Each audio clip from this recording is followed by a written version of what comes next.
Hello বন্ধুরা, তোমরা সবাই কেমন আছো? আশা করি নিশ্চয়ই ভালো আছো। তো বন্ধুরা, আজকে আমি বেরিয়ে পড়েছি কালীপুজোর প্যান্ডেল দেখতে।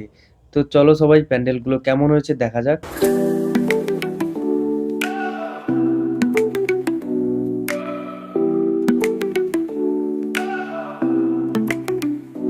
दिल का एक कोना छुपा सा सपनों के पीछे चला सा चांदनी में भीगी हुई खामोशी सितारों से बातें कुछ रोशन सी चांदनी रात दिल की बात धीरे धीरे जाए सा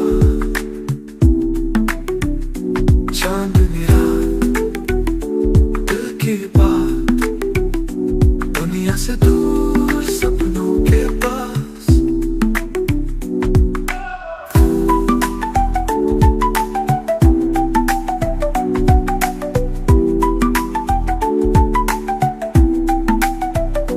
गलियों में ठंडी हवा बह चली